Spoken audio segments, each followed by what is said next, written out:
Assalamualaikum warahmatullahi wabarakatuh. Perkenalkan, nama saya Amirul Mukminin dari kelas 10-3 mata pelajaran ekonomi asal sekolah UPT SMA Negeri 12 Oku Timur.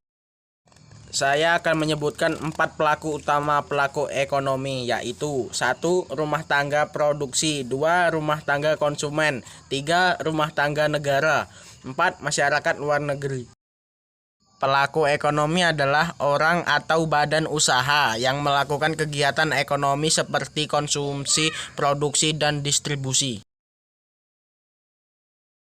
Diagram perekonomian 3 sektor terdapat 3 pelaku ekonomi, yaitu rumah tangga konsumsi, rumah tangga produksi, dan pemerintah. Pemerintah memiliki peran penting dalam kegiatan perekonomian di suatu negara. Pemerintah ada hubungan dengan rumah tangga konsumen, rumah tangga produsen, pasar output, dan pasar faktor produksi. Hubungan antara pemerintah dengan konsumen adalah pembayaran pembelian subsidi dan jasa. Rumah tangga konsumen akan membayar pajak kepada pemerintah. Pihak pemerintah akan memberikan subsidi untuk masyarakat yang tidak mampu, layanan pendidikan, kesehatan, keamanan, hukum, dan sebagainya.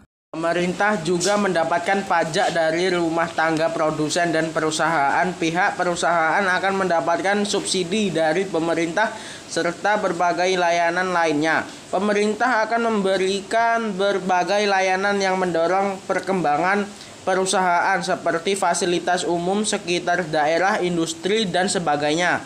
Pasar output atau secara umum akan sangat dibutuhkan oleh pihak pemerintah sebagai barang dan jasa.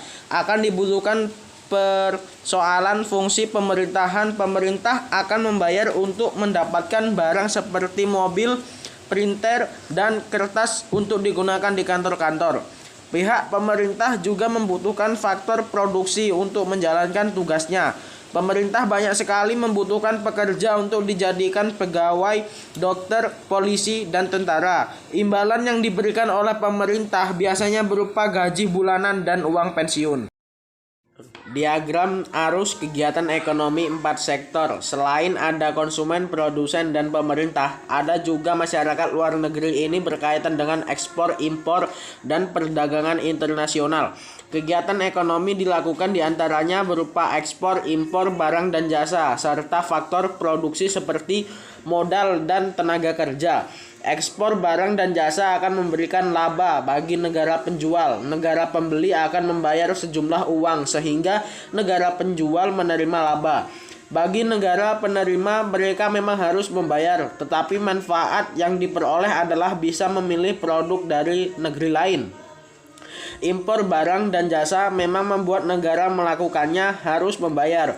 Barang dan jasa yang didatangkan dari luar negeri akan digunakan untuk memenuhi kebutuhan hidup masyarakat. Utamanya adalah barang-barang yang memang tidak bisa diproduksi di negeri. Ekspor dan impor yang dilakukan tidak hanya kegiatan dengan barang dan jasa saja. Kegiatan ekspor dan impor harus berkaitan dengan perpindahan faktor produksi. Utamanya adalah ekspor dan impor pekerja serta modal. Ekspor faktor produksi biasanya berupa pekerja dan juga modal. Indonesia banyak sekali mengekspor tenaga kerjanya di luar negeri. Biasanya mereka bekerja pasar. Para pekerja ini akan mendapatkan upah, sebagian dikirim ke Indonesia agar digunakan untuk memenuhi kebutuhan ekonomi keluarganya. Impor faktor produksi juga banyak dilakukan oleh negara Indonesia. Negara ini mendatangkan pekerja ahli dari luar negeri dan mereka mendapatkan gaji yang tinggi karena kemampuan mereka. Alasan utama pemerintah mendatangkan pekerja tenaga kerja asing adalah barangnya sumber daya alam yang berkualitas yang ada di Indonesia. Demikian penjelasan dari saya, semoga bermanfaat dan saya ucapkan terima kasih. Saya akhiri, wassalamualaikum warahmatullahi wabarakatuh.